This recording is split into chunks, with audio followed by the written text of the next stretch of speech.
आज हम मैराकी में एक कॉन्सेप्ट चेक कर रहे हैं।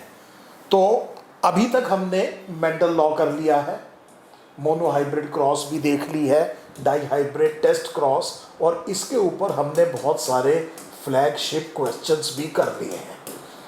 तो बहुत बच्चे मेरे से कहते हैं कि सर नॉन मेंडेलियन इनहेरिटेंस में पॉलीजेनिक इनहेरिटेंस एक इस तरह का कंसेप्ट है जिसमें थोड़ी प्रॉब्लम आती है।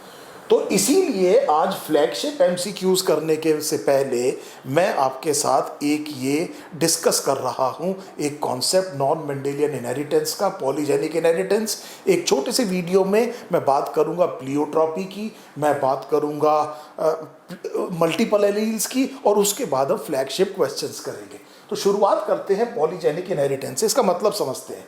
पॉलीजेनिक इनहेरिटेंस में ये समझिए कि कोई एक कैरेक्टर है और इस कैरेक्टर को गवर्न करने वाली जो जीन्स हैं, एक ही कैरेक्टर है, ओनली वन कैरेक्टर, और इसको गवर्न करने वाली जो जीन्स हैं, इसको गवर्न करने वाली जो जीन्स हैं वो दो या दो से ज़्यादा हैं और नॉन अलीलिक हैं। और नॉन अलीलिक हैं इसका मतलब अभी समझाता हूँ। इन जीन्स को आप पॉलीजीन्स कहेंगे। अभी इसका मतलब समझाता हूँ। तो देखिए, मान लीजिए किसी ऑर्गेनिज्म में ये क्रोमोसोम नंबर 1 है और ये उसका होमोलोग है, और इसके कैरियोटाइप में लेटर से ये क्रोमोसोम नंबर 2 है, ये भी आपको पेयर में दिखाई दे रहे हैं, होमोलोग्स हैं, एंड लेटर से ये क्रोमोसोम नंबर 3 है। अब हम ये कह रहे हैं कि इसमें एक कैरेक्टर है जिसे 3 जीन्स गवर्न कर रही हैं, और हम उन जीन्स का नाम रख देते हैं ए, बी और सी। ए, बी और सी में जो कंट्रीब्यूटिंग अलील है उसे कैपिटल ए और नॉन कंट्रीब्यूटिंग अलील को स्मॉल ए। ध्यान दीजिए, मैंने डोमिनेंस रिसेसिवनेस शब्द को यहाँ पर अवॉइड किया है।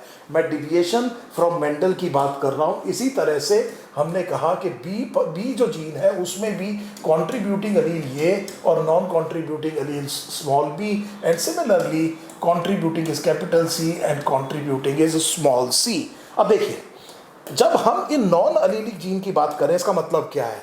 तो लेट अस से कि इस क्रोमोसोम पर कैपिटल ए और कॉरस्पॉन्डिंगली यहाँ पर स्मॉल ए है। ये पोजीशन है ए जीन की जीनोम में, इस जगह पर इसे इसका लोकस कहा जाता है। इसी लोकस पे बाकी जीन्स नहीं है। इसका मतलब मान लीजिए कि बी यहाँ पर है। Now you can easily understand what we are trying to say. हम ये कहना चाह रहे हैं कि ये तीनों की तीनों जीन्स जो हैं ये नॉन अलीलिक हैं, ये आपस में अलील शेयर नहीं करती हैं, अलग अलग लोकस पे जीनोम में लोकेटेड हैं, लेकिन तीनों उसी फिनोटाइप को कंट्रीब्यूट कर रहे हैं। जैसे फॉर एग्जांपल अगर स्किन कलर है तो तीनों की वजह से कुछ ना कुछ पिगमेंट बनता रहता है, इसे हम कह रहे हैं पॉलीजीन। और इस तरह की इनहेरिटेंस को हम कहते हैं पॉलीजेनिक इनहेरिटेंस। ये डिविएशन है मेंडल से, डिविएशन है मेंडल से। हम जो मेंडल से डिविएशन पढ़ेंगे अभी इस वीडियो में पॉलीजेनिक इनहेरिटेंस, एक छोटा सा वीडियो करूंगा मल्टीपल एलिलिज्म और प्लियोट्रॉपी पर, और उसके बाद हम फ्लैगशिप क्वेश्चंस करेंगे। तो उम्मीद है पहली बात तो आपको अच्छे से समझ में आ गई कि इसका मतलब क्या है। तो ये जो कंट्रीब्यूटिंग अलील जो मैंने अभी आपसे कहा, दूसरा कैरेक्टर ये है what is called as the additive effect. So दूसरे को हम कह रहे हैं कि ये क्या है? एडिटिव इफेक्ट है। एडिटिव इफेक्ट का मतलब ये है कि यहां पर सब मिलकर के कंट्रीब्यूट कर रहे हैं कैरेक्टर को। सब कौन? जो कि कंट्रीब्यूटिंग अलील्स है। और आप ये मान लीजिए कि जो कंट्रीब्यूटिंग अलील्स हैं उनमें सबका कंट्रीब्यूशन थोड़ा थोड़ा लेकिन इक्वल है, और जो फिनोटाइप बनता है वो सबके सम से बनता है और सबके कंट्रीब्यूशन से इकट्ठा होकर बनता है। इसे हम कह रहे हैं एडिटिव इफेक्ट। दोबारा बता रहा हूँ, एडिटिव इफेक्ट का मतलब ये है कि जो भी कंट्रीब्यूटिंग अलील्स है वो सब कंट्रीब्यूट कर रही हैं फिनोटाइप को, इक्वली कंट्रीब्यूट कर रही हैं, और ज़्यादा कंट्रीब्यूटिंग अलील्स होंगी तो ज़्यादा जो है, जैसे फॉर एग्जांपल पिगमेंट बनेगा स्किन के अंदर। स्किन कलर अगर इनहेरिटेंस की हम बात करें तो हमने कहा कि ये जो है ये क्या है? एडिटिव इफेक्ट है। तीसरी चीज ये है कि ये जो पर्टिकुलर वेरिएशन है, यहाँ पर जो आपको पर्टिकुलर वेरिएशन दिखाई देगा वो क्वांटिटेटिव दिखाई देगा। सो क्वांटिटेटिव का मतलब ये है कि एक पूरा का पूरा स्पेक्ट्रम, पूरा का पूरा कंटिन्यूड आपको वेरिएशन दिखाई देगा। It will not be either और। सो मेंडेलियन इनहेरिटेंस में आपने आइदर और देखा था, इस तरह की चीज़ आपको यहाँ देखने को नहीं मिलेगी। आप पॉलीजेनिक ट्रेट को इनहेरिटेंस को क्वांटिटेटिव इनहेरिटेंस भी कहते हैं। इसका मतलब ये हुआ कि पाइसम सटाइवम में टॉल प्लांट काफ़ी टॉल था और ड्वार्फ काफ़ी ड्वार्फ था, और जब आप हाइट कैरेक्टर की बात कर रहे थे तो बिल्कुल अपोजिट जो है कंट्रास्टिंग ट्रेट थे, एक टॉल और एक ड्वार्फ। ये नहीं था, बीच में कुछ नहीं था। इसे हम कहते हैं आइदर और। ये मेंडेलियन इनहेरिटेंस में आपको देखने को मिलेगा।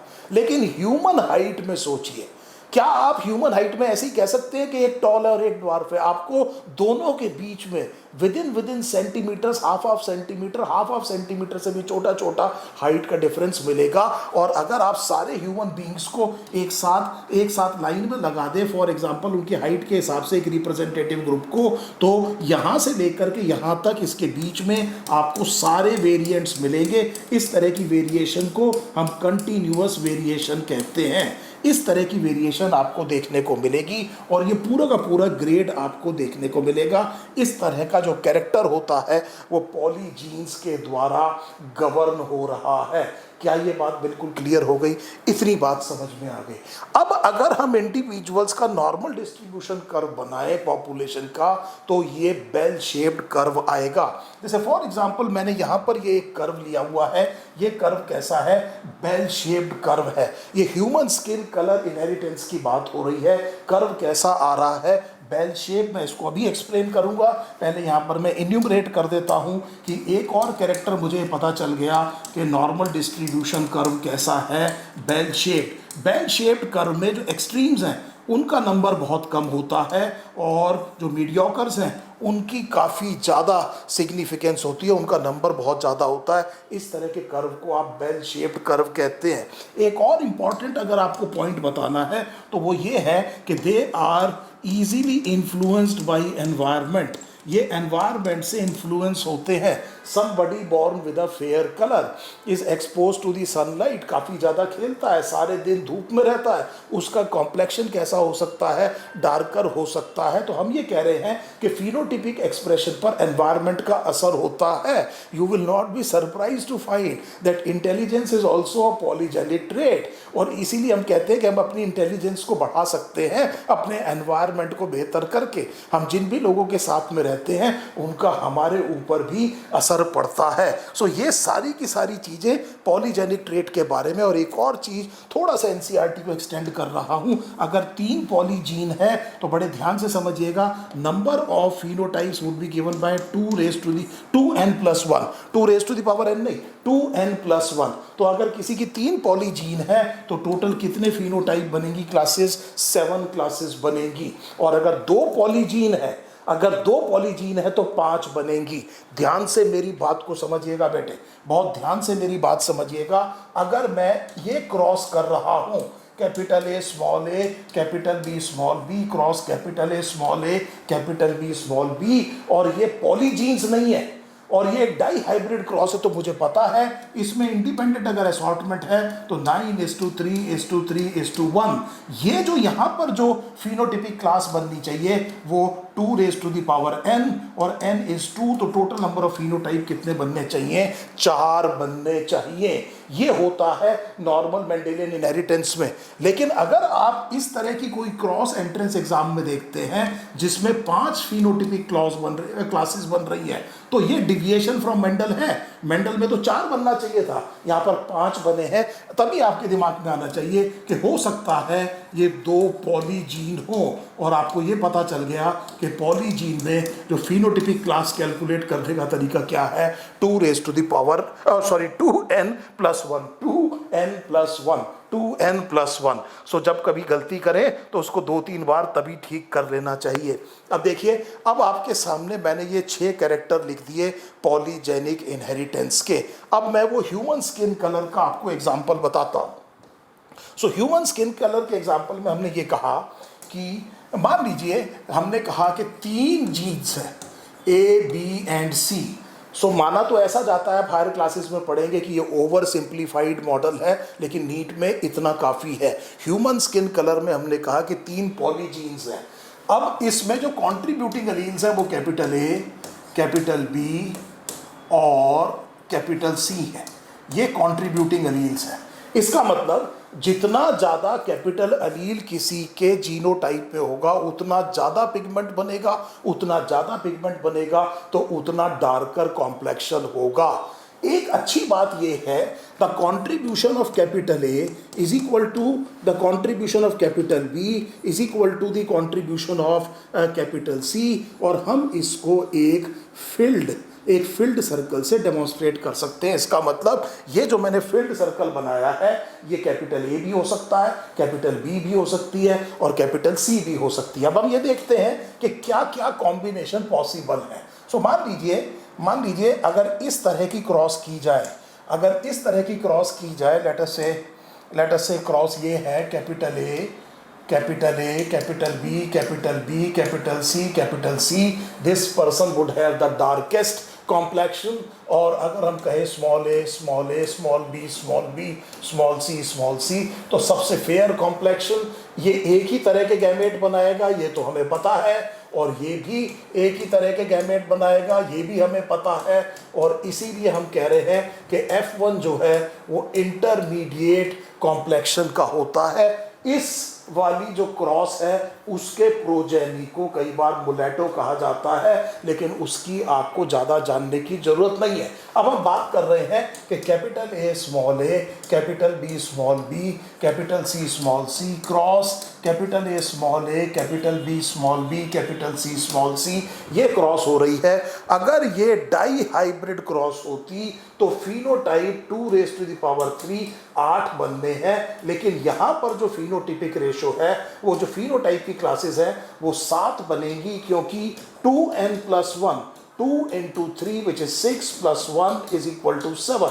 Total number of phenotype class कितनी बनेगी? 7। और इसी को हम देखते हैं कि कैसे बनेगी। मान लीजिए हमने ये कहा कि किसी जने में ये हो सकता है कि 6 की 6 अलील्स डोमिनेंट हो। ध्यान से देखिएगा, 6 की 6 अलील्स क्या है? डोमिनेंट है। और क्या हो सकता है? 5 डोमिनेंट और 1 रिसेसिव हो सकती है। So these are the combination. I am not bothered now about capital A, small A. मुझे पता है सबका कॉन्ट्रीब्यूशन एक जैसा ही है। इसके बाद ये भी हो सकता है कि किसी में 4 डोमिनेंट और 2 रिसेसिव, मुझे डोमिनेंट रिसेसिव शब्द इस्तेमाल नहीं करना चाहिए, 4 कॉन्ट्रीब्यूटिंग और 2 नॉन कॉन्ट्रीब्यूटिंग है। सो हमने कहा यहाँ पर 6 की 6 अलील्स कॉन्ट्रीब्यूटिंग है, यहाँ पर 5 कॉन्ट्रीब्यूटिंग और 1 नॉन कॉन्ट्रीब्यूटिंग है, या 4 और 2 हैं। इसके अलावा एक और क्या पॉसिबिलिटी बनती है, वो ये है कि यहाँ पर 3 कॉन्ट्रीब्यूटिंग है और 3 नॉन कॉन्ट्रीब्यूटिंग है। इसके अलावा और क्या हो सकता है? 2 कॉन्ट्रीब्यूटिंग है और 4 नॉन कॉन्ट्रीब्यूटिंग है। देखिए, सो हमने ये कहा कि 4 नॉन कॉन्ट्रीब्यूटिंग है, 1 2 3 4। इसके अलावा क्या हो सकता है? इसके अलावा हो सकता है कि 5 नॉन कॉन्ट्रीब्यूटिंग हो और 1 कॉन्ट्रीब्यूटिंग हो।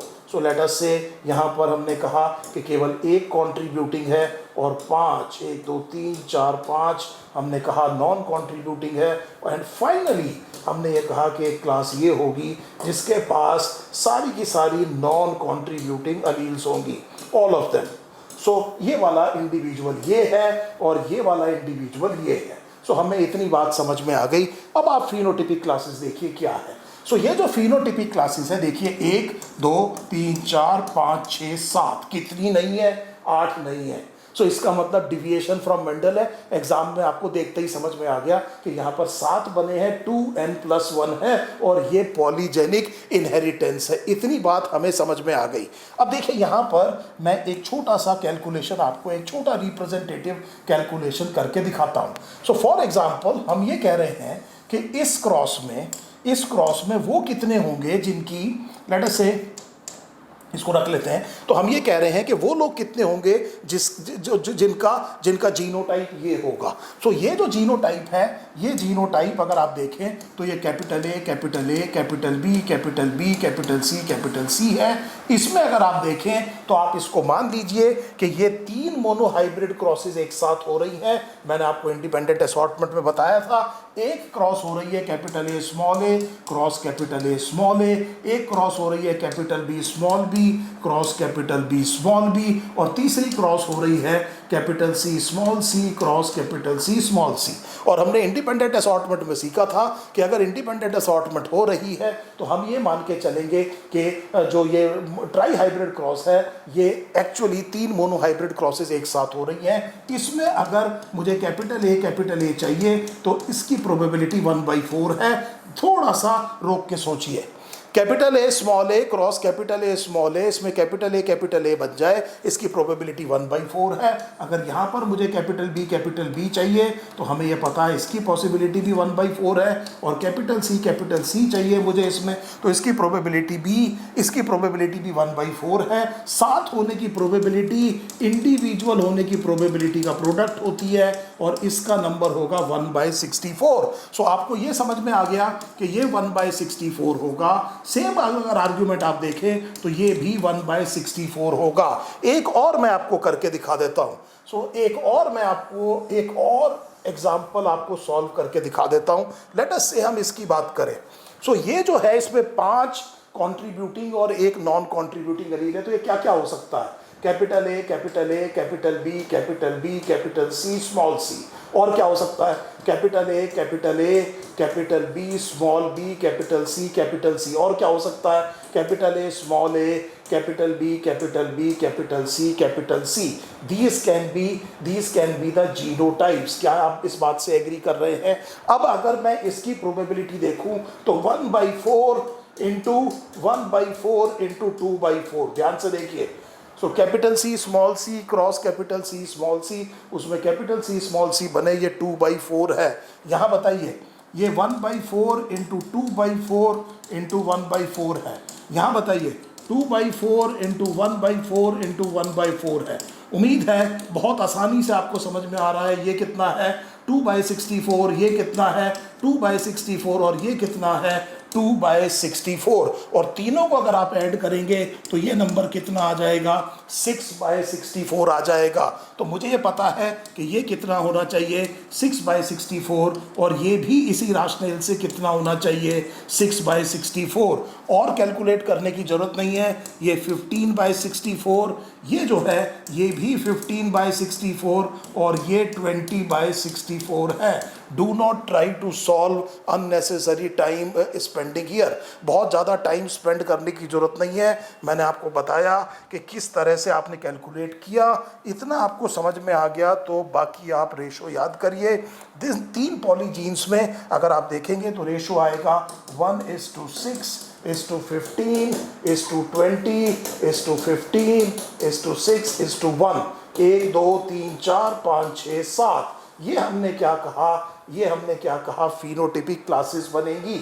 और अगर मैं इसका नॉर्मल डिस्ट्रीब्यूशन कर्व बनाऊं तो यहाँ पर 1, इधर भी 1, ये 6 और यहाँ पर लेट अस से 15 और ये बेटे 20। और इनका अगर मैं मिड पॉइंट इस तरह से कर दूं तो नॉर्मल डिस्ट्रीब्यूशन कर्व कैसा आएगा? बेल शेप्ड कर्व आएगा। सो ये आपको क्या दिखाई दे रहा है? बेल शेप्ड कर्व दिखाई दे रहा है। टोटल नंबर ऑफ फिनोटाइप आपको कितने दिखाई दे रहे हैं? 7 दिखाई दे रहे हैं।